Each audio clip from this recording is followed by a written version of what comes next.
Before we start, or before Avi starts, I'll just give a little introduction. It's a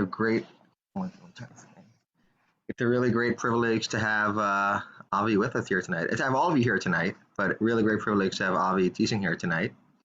If you don't know me, my name is Hart Levine. I'm the spiritual leader of the Beis. And this is actually part of a series we're doing leading up to Shavuot, where we're having different community leaders, rabbis, rabbinical students, teachers of Torah from our neighborhood, from all different communities. And so we're really happy to have Avi here. And part of that is around leading up to the Torah. They say all the Jews gather together as one. So we're really happy, even though Avi lives, and Avi is part of, is a Smith student at YU, which is all the way on the other side of the Heights, which is basically the other end of the world. It's really special to be joining together virtually here tonight. And I had the privilege of getting to see Avi last week also, and getting to see some of his magic. And everyone here will get to hear some of his magic of the magic of Torah. So really thank you to Avi for being here tonight, for sharing Torah with us tonight on an important topic. And I'll turn the floor over to him. Thank you very much, Rabbi Levine. Thank you everyone for joining me. It really means a lot. And before I start, I'll just make a brief biographical note. Just today I was typing up notes from a class that I'm taking with Dr. David Berger at Revel. And the very first lesson of all classes I've taken with him, which have been 4 up to this point, will be 5 next semester, he's always given some iteration of the phrase to interrupt him as the Spirit moves you. So in that spirit, I invite anyone here, if there are any questions, comments, or you have your own ideas, your own Torah you'd like to share, please feel free to unmute yourself and ask any questions or interrupt me whenever you'd like. So we're in the time of the Sphira now. Last night, I believe we counted number 25. And right in the middle, heading towards Shavuos, which is really a time, in the Torah, there's no real hint to it being a sad time or a tragic time, but definitely by the time we get to the Gemara, and even in the Brisos, the Tannaitic literature, it's already seen as a very sad, tragic time where things happened that were very, very damaging for the Jewish people. Very, very famously, as I learned when I was in kindergarten, that the 24,000 students of Rabbi Akiva died because they couldn't show proper respect for one another.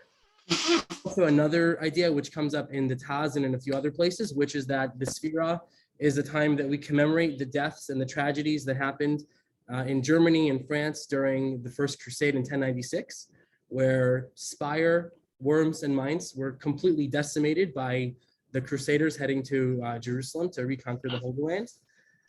And in any case, the Sphira has kind of adopted this model of a period of national mourning, where we have a lot of these sad events. So I figured we might as well talk about the concept of tragedy, the concept of optimism and pessimism in Jewish literature, and see if we can come up with a theme or some approaches to this topic. And before I get into it, I just want to make a very important note that I'm going to underline, highlight, and bold and put it above my head and above everything I say today. And that is that I don't have any training in psychology, not practical, not theoretical. I'm not, no training in social work. I'm not in Furkhoff or Wurzweiler. I graduated college with a degree in political science. So what we're really doing here is not trying to deal with practical issues of how to deal with tragedy, but more pure Talmud Torah and history, how certain figures in rabbinic history dealt with it themselves. And if anything resonates with you, that's of course very, very meaningful, and I hope that it does. But ultimately, this is only Talmud Torah, and I right off the bat want to make that clear that I'm not credentialed to give these kinds of advice to anyone. So now that I've gotten that off the bat and I've put that very clearly and boldly, and I won't have to repeat it again, I've said it now and I've done my part. So in the Mishnah, we see this idea right away in the end of Maseches Brachos in the final parak, where it says that Al Hagishamim Bala Besoros Tovos Omer Baruch HaTov V'Ametiv. When it rains, when you hear good news, you should say the bracha Baruch HaTov V'Ametiv Al Shmos Ra'os Omer Baruch Dayan HaEmes. A very famous formulation that many of us are familiar with. When you hear bad news, most commonly the loss of a loved one, we say the phrase Baruch Dayan HaEmes. And of course, when the Mishnah put out the words Baruch Dayan Ha'emes, they don't mean just that. They mean the full text. Baruch Atah Hashem Elokeinu Melech Haolam Dayan Ha'emes. So right off the bat, we have this idea that when good things or bad things happen, when we hear about these good or bad things, we have this certain religious obligation to react in a certain way. And 3 Mishnayos later, in Brachos 9:5, the Mishnah goes a little bit deeper. And it says, Chayav Adam levarech al hara kishem shehu mevarech al tova. The same way that a person blesses on good things, the same way the person says hatov ha'metiv, he should also bless, or she should also bless for bad things. Dayan ha'emes. Shneimar, as it says in the Torah, the pasuk they deduce is the second pasuk in Kriyas Shema. Ve'ahavta es Hashem Elokecha b'chol levavcha b'chol nafshecha b'chol madecha. You have to love God with your whole heart, with your whole nefesh, your soul, and with your me'odecha, with your possessions, or it's a bit of a funny word there. So, but then the Mishnah explains each one of those 3 phrases. B'chol levavcha, with your whole heart, b'shnei yitzarecha, with your 2 competing inclinations, v'yetzer tov, v'yetzer ra, with the good and the bad side, the devil on the left side, the angel on the right side. With both of them, you have to be able to serve God. V'chol nafshecha, with your whole soul, afilu hu noteles nafshech. Even if God takes your soul, you still have to be able to serve God and to love God in the right way. That line comes from Rabbi Akiva, and the context in the Gemara where it's given originally in the Gemara is this very, very heart-wrenching story where Rabbi Akiva is being tortured to death by the Romans. And at the time that he's being killed, it's the time to daven Kriyas Shema, and he starts saying Kriyas Shema, and the students are completely perplexed. I said, Rabbi, how is it possible that even to this extent, that you're so pious and religious that you can say Kriyas Shema while you're being tortured to death? And he said, I always taught you guys this pasuk, that b'chol nafshecha, that with all your soul, that even if God takes your soul, you still have to love God. And I always wondered, when would I ever have the chance to fulfill that requirement? And now that I have the chance, it's not possible that I'm going to give it up. And of course, I'm going to bless God at that moment. The Gemara goes on to say, the Brisa goes on to say that Rabbi Akiva was saying Kriyas Shema. He extended the word Echad, which is a halacha. A person should say the word Echad longer than the others. And that's the moment he died, which is very ironic because according to another Gemara in Brachos, extending Echad is one way to lengthen a person's life. As if a person extends Echad and is constantly diligent about doing that, they live a long life. So the fact that he died at that moment, and also at the moment right before he would have said this pasuk, which is also a very interesting point. So could it be there was an element of him not wanting to say this pasuk at that time? That's another speculation, maybe for another time. But regardless, this line comes from Rabbi Akiva, and that's the context where it's given it. What does that mean according to the Mishnah? With all your money, all your possessions. Finally, another explanation. With all the measurements, with all the abilities that God gives you, admit or be thankful for God very, very much. So this is how the Mishnah expresses its obligation of thanking God, of loving God for good or for bad. And once we get later in Jewish history into the Rishonim, they take this idea and really expand it. So I want to go through 3 very different figures in Jewish history in the Jewish Middle Ages, how they understood this obligation. And then at the end, we'll see a 4th and see a real case where someone was actually confronted with tragedy and how well they were able to live up to their own standard. So the first figure I want to mention is Rambam in his Perush on the Mishnah, his Perush on this Mishnah right here, Brachos 9:5. And he says, Amru, when the Mishnah says, Kishem shehu mevarech ala tova, that you have to bless or love God in the same way, whether it's for good or for bad, what does that actually mean? Rotzel Omar, it means to teach you, she'yikablein b'simcha, you should accept whatever happens with happiness, with joy. A person should conquer their emotions and should calm themselves down when they make the bracha dayan ha'emes. A person might be going through some very challenging, difficult times, but nevertheless should be very calm and accept it and be joyful when they make this bracha. And the rabbis also say this many times in many different different ways. Kol ma da'avid mishmaya latav, whatever God does is for the good. And that's another line from Rabbi Akiva. Not much time to go into the story there, but that's another also from Rabbi Akiva. V'zeh davar muskal etzel hanavonim. This is something very obvious to intelligent people.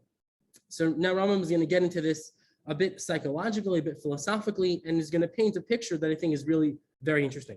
Because afal pishlo hishira alav Torah, even though there's no specific commandment in the Torah, nevertheless, this is something that should be very obvious. Why? There are many things which appear very bad at the beginning, but in the end, ultimately bring great good. And also the opposite. Many things which in the beginning appear very good, but in the end are extremely terrible. And therefore, it's not appropriate for a really intelligent person to be in any kind of pain when great troubles, misfortunes happen to them. Why? A person doesn't know the ultimate end. So it's really an interesting idea. Really, something really bad might happen that tomorrow or in a week or in a year or in 5 years would turn out very good. And the same thing the other way.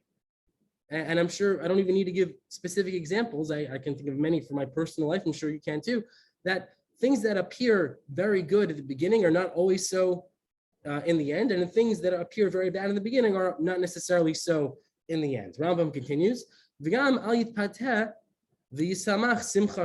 person should not be exceedingly happy when something in his opinion happens to him which is very good. He doesn't know the end, he doesn't know how it's going to turn out. The and the warning, the negative commandment, the prohibition of being very depressed and being in great despair. It's very well known in the books of the prophets. I don't even need to tell you more about it. It's very obvious. Because that, and the sum total of all of this is imlohaya osa adam shari batov very shiso varachri. So if a person himself or herself or themselves is not completely good from start to finish, the yakshav achoshev shehu me'usha me'od, and somebody looks at them and thinks that that person is really very happy, the osa ha'osher hamaduma, and that imaginary, untrue, unreal happiness, yiyah hasiba, will be a cause, limnoa mimenu ha'osher ha'amiti, to prevent them from achieving the true happiness, v'yiyahu hasiba latardo mechaye ha'olam haba, and that'll cause the person to be driven from the world to come. That's a possible potential scenario. A person will see someone achieving what he thinks is happiness in this world for reasons which are not connected to the ultimate happiness in Rambam's conception, which would be connection to God, understanding God more, and achieving a connection to the divine and the divine will. And every other kind of happiness, according to Rambam here, was kind of illusory and imaginary. And if that causes a person to miss out on the true happiness, then he could ultimately lose their full share, their full potential in the world to come. And therefore, a person should direct their thoughts and daven to God that everything that happens in this world, whether good or bad, it should be a cause for them to achieve the ultimate true happiness. Since in this world, the person doesn't really know at its beginning whether something will ultimately turn out good or bad, then what I understand Rambam to be saying here is that it's all kind of illusory and ephemeral and doesn't really impact the ultimate meaning of a person. And a person should hope that whatever happens to me, whether good, whether bad, should ultimately be the cause of me accepting the true happiness, which I know will be good forever in the world to come. So that's Rambam in the Parashat HaMishnah. It's a bit of a psychological approach, kind of a philosophical approach. And when I saw this, I was very struck by it because it has a certain kind of intuitive value, at least to me. And it's a very interesting approach. And that's the first one, the first figure I want to talk about. The next approach is a more halachic approach. And theoretically written by the same person, also by the Rambam, but I'm going to argue that it's by a different person because Rambam in his Parush on the Mishnah and Rambam in the Mishnah Torah really come across as two very different kinds of people with different intentions, different goals, different aspirations. Also, many years apart with many different experiences, and Rambam was constantly going through troubles of his own, as we'll see later. But nevertheless, in Hilchos Avel, Rambam gives the halachic perspective on tragedy and the laws of mourning.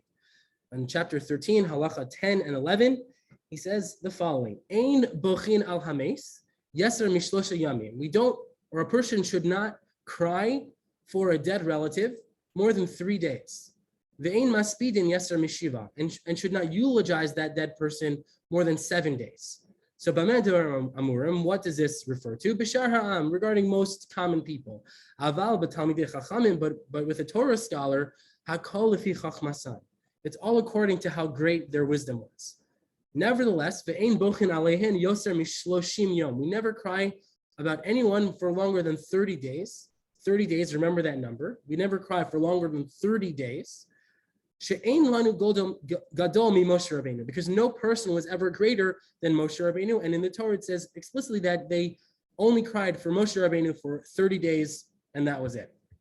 V'chein, and also, ein maspidin yeser al shneim asar chodesh. We never eulogize after 12 months have passed. Why? Because ein lanu b'chachma gadol mi Rabbeinu hakodesh. The greatest in wisdom that we ever had was Rav Yehuda HaNasi Rabbeinu, the author of the Mishnah, or the compiler of the Mishnah. Ushneim asar chodesh bilvad nispar, and he was only eulogized for 12 months. I want you to remember these two numbers. The upper limit of how long we cry for someone in halacha, according to the Rambam, is 30 days, and to eulogize someone, to make public or even potentially private declarations of how great this person was, how much they're missed, how much we miss them and wish they were still here, 12 months, 30 days and 12 months. And then Rambam continues in this vein, Al yiskashe adam al meso yeser midai. A person should not feel. This is prescriptive here. This is telling you how you should behave. This is halacha. A person should not be too much in pain, should not grieve too much for their dead relatives. And the reason why a person should not be too upset when their relative dies is because that's the way of the world. The hamitzayer al minhago shel olam, someone who causes themselves excessive pain for something which is just the natural part of the world, harei zeh tipesh, that's a fool. I want us to remember that term also for later.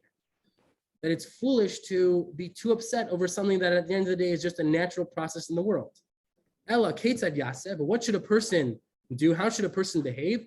Again, the same numbers. Shlosha levchi, 3 days for crying. Shiva lehespid, 7 days for eulogizing. Shloshim yom litis pores, 30 days to not get a haircut. Ulishar hachamisha devarim, and the other 5 forms of Jewish mourning that we engage in. So these are the numbers. 3 days for crying, 7 days for eulogizing, 30 days for the other forms of mourning. And then really it's time to get up and move on with your life. And that's kind of the approach Rambam takes in the Mishnah Torah and the Halacha. One more figure to talk about before we get into the final example. And that's also from the Rambam, this time from the Moreh Nevuchim, which again, I will argue is a third person. This is a book he wrote later in life. And here it's purely philosophical. And you'll see it's very different from the approach he took in the Mishnah, which again is that a person never knows how things will turn out, therefore shouldn't be too upset one way or another. Very different than the Halacha, which gave specific time limits to how sad or how long a person should mourn. And now we're going to get into the serious philosophy of the matter. This is from book 3, chapters 11 and 12, the Friedlander translation, where he says that all the great evils which men cause to each other because of certain intentions, desires, opinions, or religious principles, they all originate in ignorance. And if men possessed wisdom, they would not cause any injury to themselves or to others. For the knowledge of truth removes hatred and quarrels and prevents mutual injuries. This is very much in line with Rambam, that the answer to all our problems is more wisdom, more knowledge, more truth.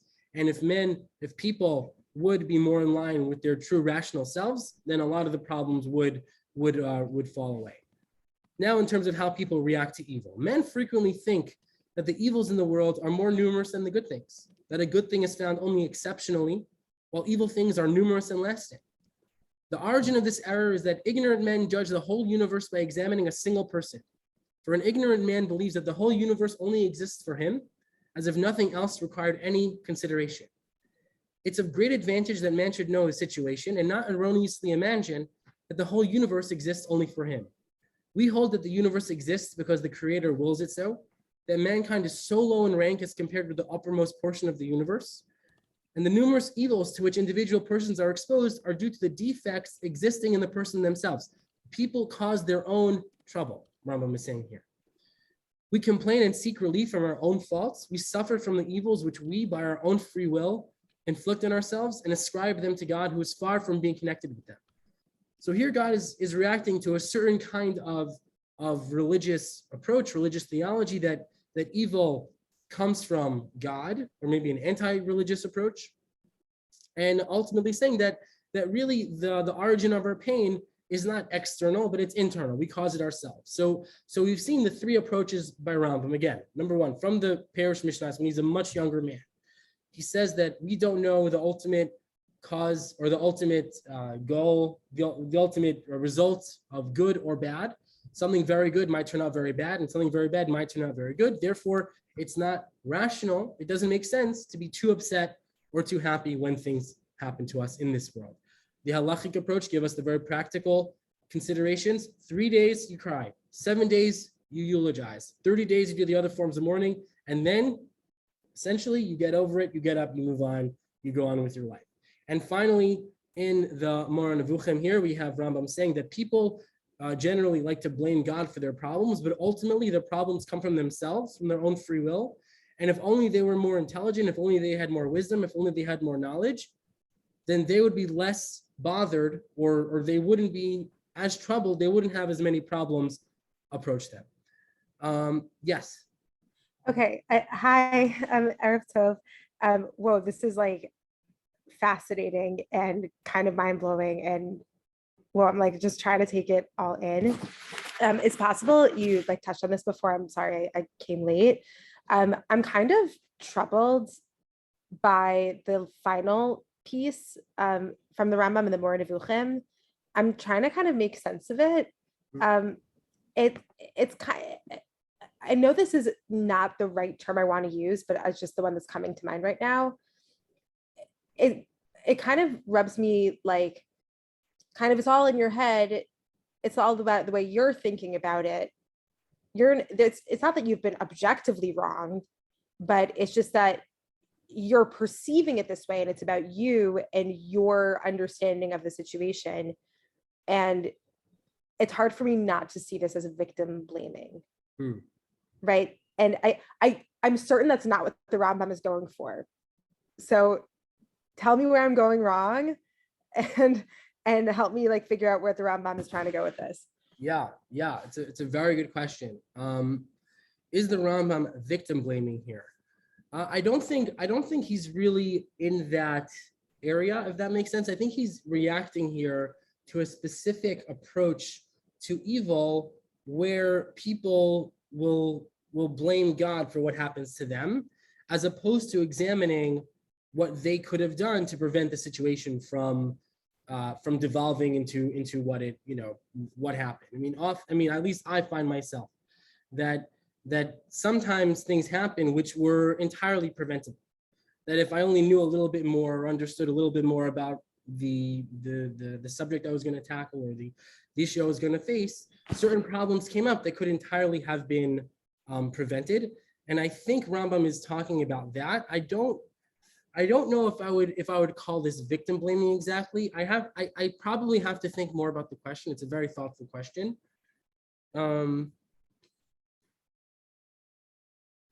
The truth is that in this chapter, Rambam is, and I think this is a very valid criticism, he's being very sweeping in his analysis of what of the cause of problems and why and how people react to problems. He's being a bit of an elitist here, which he kind of does a lot in the Moreh Nevuchim, in terms of treating people who are not philosophers as being totally ignorant, in some sense useless. And this comes up a lot. This is a problem that people who study the Moreh deal with quite often. So I think that is a very valid criticism and a good question. But nevertheless, I think that the final source will shed some light on this. But and by all means, please interrupt me if you have any questions. Yeah, shall have it.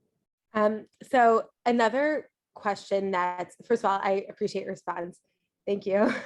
But I think a second question that's somewhat related is I'm seeing a possible parallel between the first approach and the second approach that is distinct from the second. So whereas the second is a halachic process for how we are mandated to mourn loss with our 3 days of crying and then Shiva and eventually Shloshim today we say the year of Kaddish or whatever, the 11 months of Kaddish. I think I do see that as a kind of linear process for how to mourn tragedy. Mm-hmm. But I think a way you could build possibly a parallel between the first and the second is that both the first and the second are about reframing. Mm-hmm. That in the first, the Rambam is saying, it is bad now, but maybe it's not later. You don't know how things are going to play out down the line. And then you'll be able to look back at this once tragic moment and realize, wow, this thing that was really hard for me, actually in the end is going to turn out to be a turning point in my life. And like, gosh, I failed orgo and now I can't become a doctor. That's really sad. But then you turn things around and then you realize, oh, wait, instead of being a doctor, I'm now going to become something else. And then you're like, wow, that once seemed really bad, but then it turned around. But I think that's kind of similar a little bit to the reframing the Rambam wants in the third one. That is because it's just, if the Rambam saying is kind of, it's in your head, then it really does amount to you reflecting constantly and asking yourself, well, is this really bad or not? So I'm curious if you see that parallel or not. Yeah, I think it's possible I'm doing an overread. No, it's interesting. I didn't think about it in those terms. In terms of the first two being linear, is very, and you know what? Reading them together is also a really interesting suggestion, because at least the way I learn it usually, I think of the parish on the Mishnah Torah, and the Moreh Nevuchim as being young Rambam, middle Rambam, and old Rambam, as being three very different people. And if there's a parallel, it's mostly accidental. But you're suggesting the other approach where, no, ultimately we're dealing with the same person who might have changed sort of sometimes during his life, but at the end of the day had one basic philosophy, one upbringing, one train of thought through his life that kind of permeates through all of his books. And let's try to create that train of one overarching Rambam. So so I didn't think about it much in those terms, but that's very interesting. And I'm sure there's a lot there if we went deeper in there. So I really appreciate that, Jelena. Thank you. Thank you for raising those questions and bringing those great points. If I could just interrupt for 1 sec. Please. Hi, Avi. If you guys want to learn a little bit more about the Moreh Nevuchim and the Rambam's philosophical approach, there's a physician, a medical biologist here, Dr. Hillel Chill, Chiel. If you go to the Young Israel Greater Cleveland website, they have on the weekly announcements the link for the Ramban Share. He goes every Sunday morning, 9:15 to 10:15. And the first 15 minutes is just question and answer about the Rambam's philosophy. He takes the approach that the Rambam is the same person throughout his life, and he shows the parallels throughout the Mishnah Torah and the Moreh Nevuchim. And he explains some of these questions you brought up, which are very good questions. I don't pretend to understand it fully, but I will just say, after having listened to him lecture for over a year now on the Rambam, I would not call the Rambam as callous or cold-hearted. I think it's just, but he does have a very just kind of blunt approach to things. And I would encourage you to check out that share if you're interested in learning about the Rambam's philosophies. Beautiful. Thank you. Thank you very much for that. Really appreciate it. So up until now, we've seen, according to my current thinking, 3 different Rambams here. The Rambam in the parish on the Mishnah, which was somewhat psychological, a bit philosophical and rational, and then the halachic Rambam in Mishnah Torah, and finally the very, what I'm going to call, to use a bit of a negative term, in the academics like to use, the elitist Rambam in the Moreh Nevuchim and the Guide for the Perplexed, very philosophical, very removed, very detached. Finally, I want to introduce you to a 4th Rambam, and that's Rambam as a human being. Rambam had a very tragic life, and he achieved an incredible amount. I actually had a timeline of Rambam's life, and I deleted it right before class. I almost wish I left it in.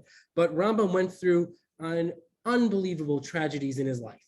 He was born in 1135 in Cordoba, Spain. And when he was a bar mitzvah boy, at the age of 13, the Almohads invaded Spain and they took over. And that was a very fanatical extremist sect of Muslims who did not allow Jews and Christians to live as Jews and Christians.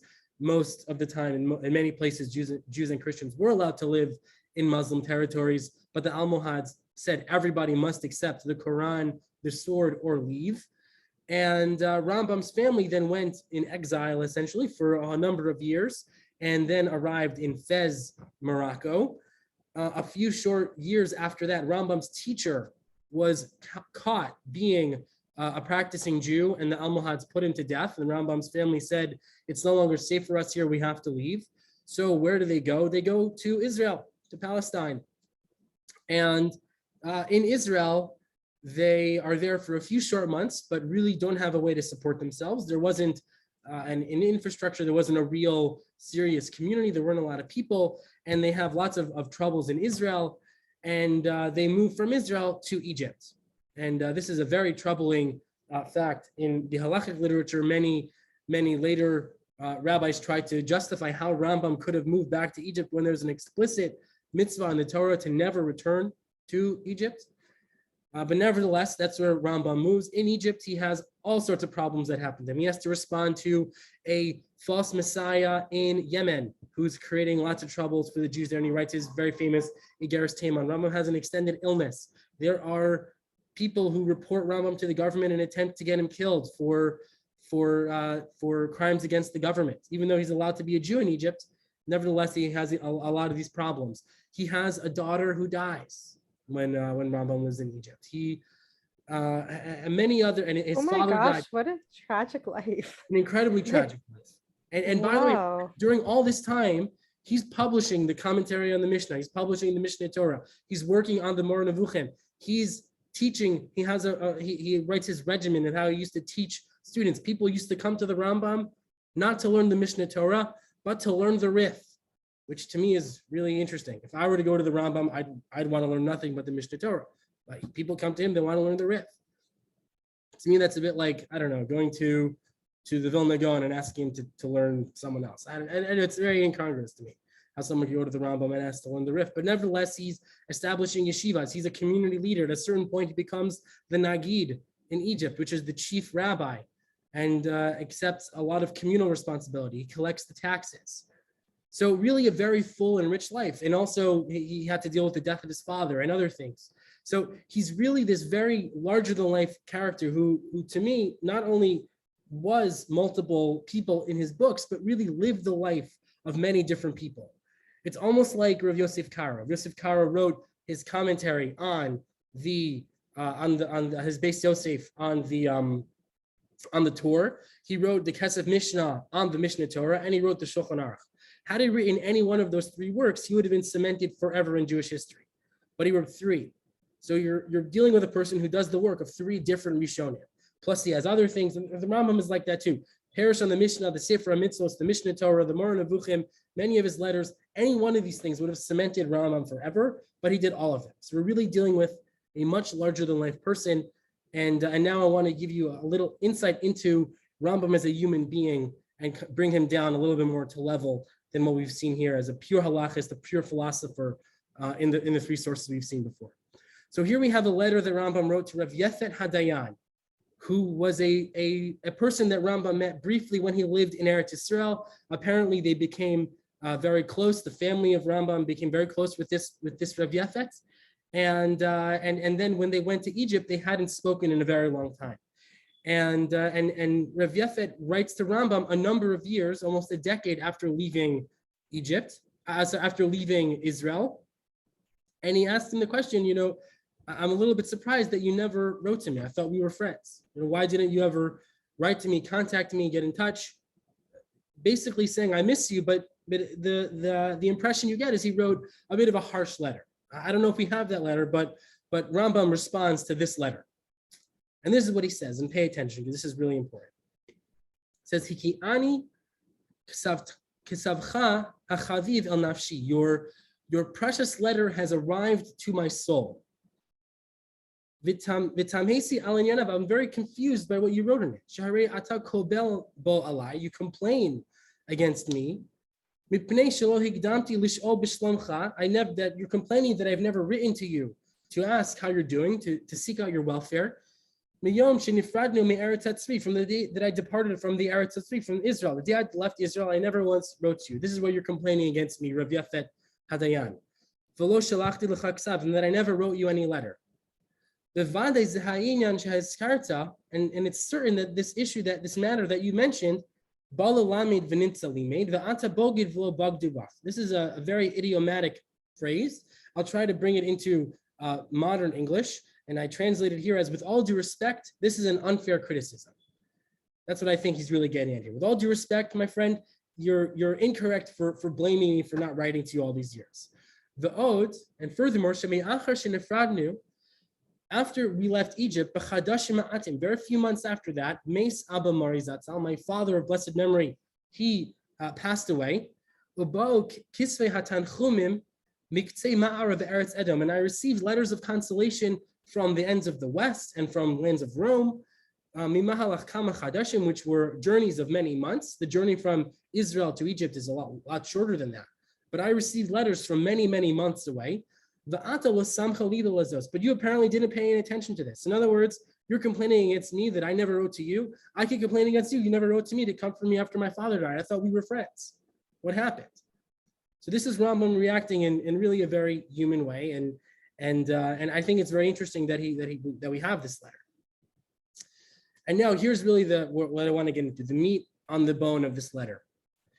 Gam irulit saros rabos gluyos be'eretz Mitzrayim. Many public and great pain, difficulty, troubles occurred to me in the land of Egypt.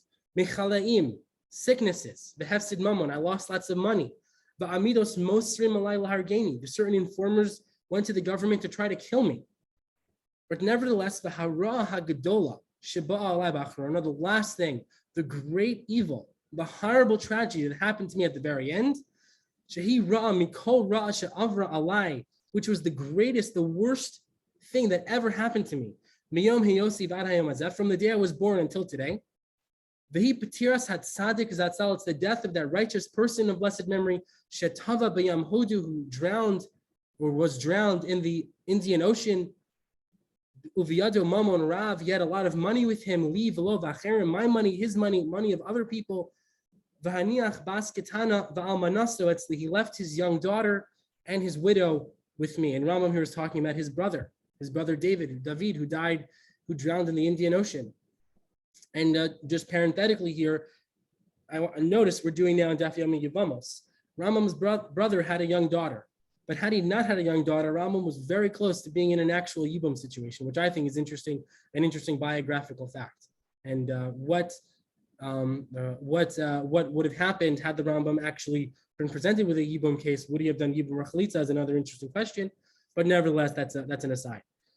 Finish Arti Acharav. Now, I remember what we spoke about before. Remember all the details we mentioned before. The 3 days of crying, 7 days of eulogizing, at the most 30 days of crying, and a year of eulogizing. Okay, listen what Rambam says here. Finish Arti Acharav Kemoshana. And for a year, Miyom Shehagia Hashmo Hara, from the day that I heard this horrible news, Nofel Alhamita, I was lying in bed, B'shchinra U'B'Dalekes, with these illnesses, U'V'tim Hon Levav, with deep depression. And this is a big line here. U'Kim'at Kat Hayisi Oved. I came very close to being destroyed. My friends, in my mind, the way I read this is Rambam saying he came very close to contemplating suicide. That's how deep the depression went. I came very close to being oved. I came very close to being destroyed. But and after that, ad hayom, until today, it's been 8 years. Animis abel v'lohis nachanti. I am in mourning, and there's no comfort for me. How could I possibly be comforted? He was like my son. Albir Kai Gadel, he grew up on my knees. He was my brother. My student. He used to do lots of business and extend the family fortune. I would sit and be able to learn and do whatever I needed to do without worrying about finances. He understood the Talmud very quickly. He understood grammar. He was a great biblical scholar. I never had any joy except when I saw him. The only joy in the world I had was when I used to see my brother. But all of that happiness has turned around, has been changed. He went to his eternal life. And he left me bowed down in a foreign land. Now, this is really sad. If you next line, this can really break your heart about Rambam. Anytime I see something he's written, or Sefer Misparav, or one of his books, my heart turns inside me, and my grief, my depression reawakens. And ultimately, at the end of the day, in short, to sum all this up, I will descend after my son to the grave. And this is a pasuk from that Yaakov Avinu says about the death of Yosef. There's no consolation. I have no hope. That was the only thing I derived happiness from. If Torah did not exist, which is my pleasure, which is my delight, which I love Torah, and the words of wisdom or philosophy, which caused me to forget my depression, I would certainly have been lost in my sadness, in my affliction, in my pain, in my troubles. But with all this that's been going on, I never complained. I never complained against another rabbi, not against a student, not against even a friend or an acquaintance. But really, I should be complaining against you more than any of them. Because I, Vahu, and my brother, Va'aba Mari, and my father of blessed memory, Va'ata, and you, Arba Asenu, the four of us, Halachnu Bebeis Hashem Biregesh, we used to walk to shul together. But you never contacted me. You never asked how I was doing. You never sought out my welfare. Aval, nevertheless, Rambam ends, Ahafti Arucha Ushmura. My love for you is still preserved and guarded. I don't consider this any default or defect in you. I don't hold it against you. On top of all sins, love will cover it. Love can cover any sin. And at the end of the day, I love you. Nevertheless, the Ha'el Yodea, God knows, Kama Tsarli, how painful it's been for me. The Kashe ve'enai dochek hazman shemarta, and how difficult it's been for me in the time that you mentioned, all that time that I never contacted you. The kol osa ha'inyan, all the things that I've mentioned, Hetev charali alav admaves, they've pained me until death.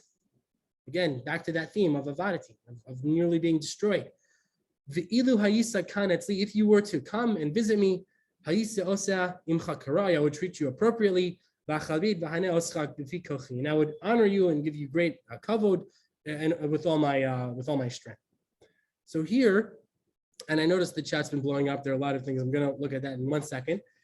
No, it's just me. Oh, great. And I can share what I was going to, whatever, after. Carry on. So here we have a very human reaction. Rambam is faced with a real tragedy, the death of his brother. All the other problems we mentioned, the illnesses, the death of his father, the Muslim who tried to rat on him to the government, to get him killed, and all the other things I mentioned that are not in the letter.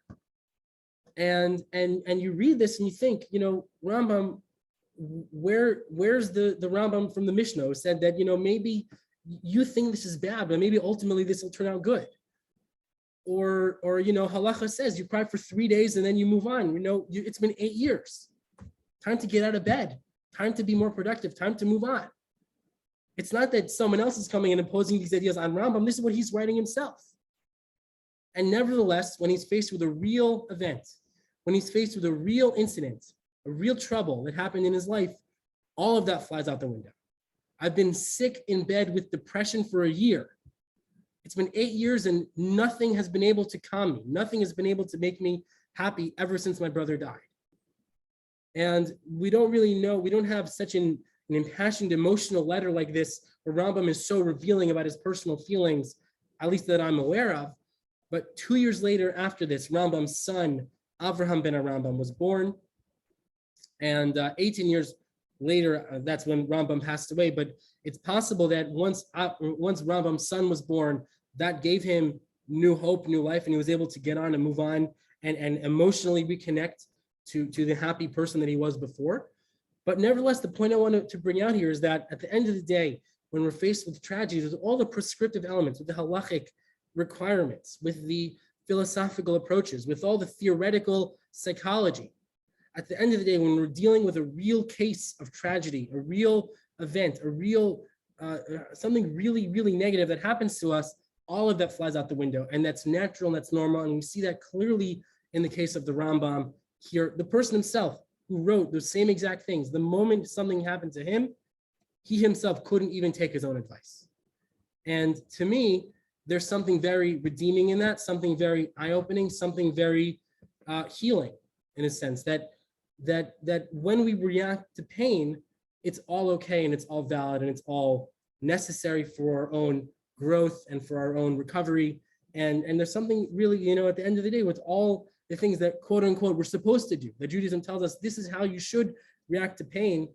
When we react to pain and we deal with it in our own ways, that's good too, as I say, and that's okay, and that's all part of the process. That's what I wanted to bring on. That's the message I think that comes through from these four sources. Okay, that's the end. I thank you all for coming. I'm on here for as long as people would like to stay and ask questions and discuss. And I really thank you all for coming. And it really means a lot that you spend this time on a Wednesday night to learn with me. Thank you. And Max. And I should also add, this is really just a really cool initiative that Avi Hoffman's part of. I don't know if this was said before, again, I'm sorry, I came late, that this is, the Beis Community is putting together this series of shiurim from different leaders all in the Washington Heights community. So these are rabbinical students, rabbinic interns, rabbis, Yoatzot Halacha, that regardless of denominational affiliation, everyone is trying to contribute to Amistra Owl. And just like we were K'ish Echad B'lev Echad, one person with one soul, at the foot Sinai, we're leading up to Sinai during the days of the Sphere Sa'omer. So throughout this month of May, we're having speakers from all the different denominations. And Avi, thank you for representing your Yeshiva University. I don't know if that was said before, so if I was redundant, I apologize. So, okay, I just wanted to also say that. So I wanted to thank you for being awesome. Yay. But I have a question. I have a few questions about this piece from the Rambam. Like, this letter is incredible. Like, it is like, whoa, what a letter.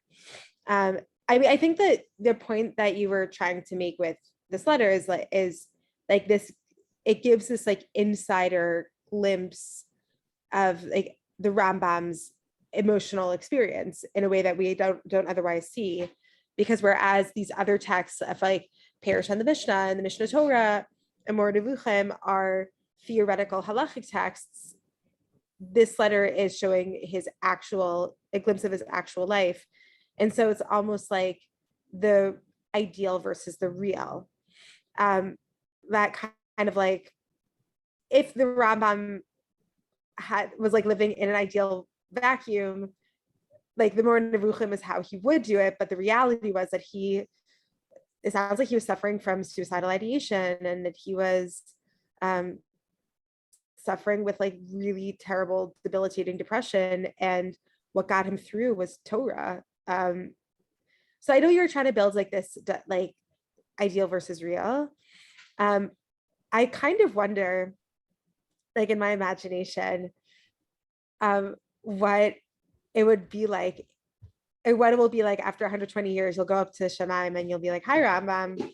So I was reading, your Moreh and etc. And I also read this letter.